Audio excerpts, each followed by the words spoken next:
సంపూర్ణ చంద్రగ్రహణం సందర్భంగా జగిత్యాల జిల్లా ధర్మపురి శ్రీ లక్ష్మీ నరసింహస్వామి ఆలయాన్ని మూసేశారు ఆలయ అధికారులు. స్వామివార్లకు మహానివేదన సమర్పించిన తర్వాత ప్రధాన ఆలయంతో పాటు అనుబంధ ఆలయాలను కూడా క్లోజ్ చేశారు. రేపు ఉదయం 5 గంటలకు ఆలయ శుద్ధి, సంప్రోక్షణ, గ్రహణ శాంతి, హోమ పూజలు నిర్వహిస్తారు. ఆ తర్వాత రేపు ఉదయం 9:30 నుంచి భక్తులకు దర్శనానికి అనుమతిస్తారు.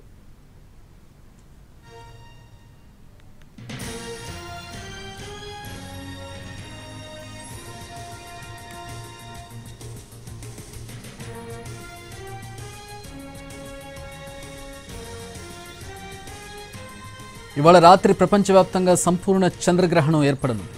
వాతావరణం అనుకూలిస్తే ప్రపంచంలోని దాదాపు 85% మందికి ఇది కనిపించనుంది. ఆసియా, పశ్చిమ ఆస్ట్రేలియాలో సంపూర్ణ చంద్రగ్రహణం కనిపిస్తుంది. ఐరోపా, ఆఫ్రికా, తూర్పు ఆస్ట్రేలియా, న్యూజిలాండ్లో పాక్షికంగా కనిపించనుంది.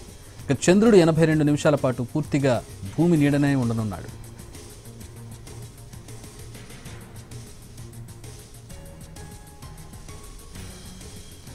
అటు ఇవాళ రాత్రి 8:55 గ్రహణం ప్రారంభం కానుంది. 11 గంటల నుంచి 12:22 వరకు సంపూర్ణ గ్రహణం ఏర్పడుతుంది.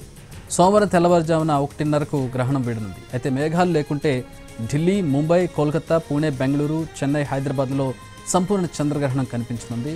మరోవైపు ఇవాళ ఏర్పడిన చంద్రగ్రహణం బ్లడ్ మూన్ అంటూ ప్రచారం సాగుతుంది. అయితే అవన్నీ వదంతులే అంటున్నారు శాస్త్రవేత్తలు.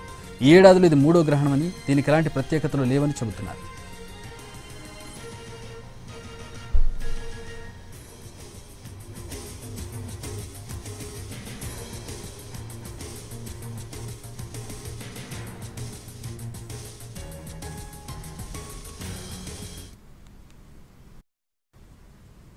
చంద్రగ్రహణం కారణంగా ఆలయ ద్వారాలని మూసివేయటం జరిగింది.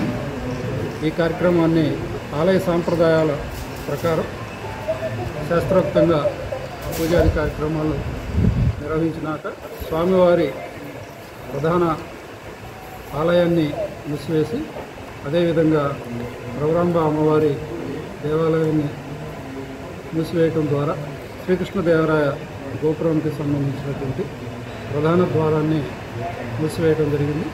చంద్రగ్రహణం కారణంగా ఆలయ ద్వారాలని మూసివేయటం జరిగింది. ఈ కార్యక్రమాన్ని ఆలయ సాంప్రదాయాల ప్రకారం శాస్త్రోక్తంగా పూజాది కార్యక్రమం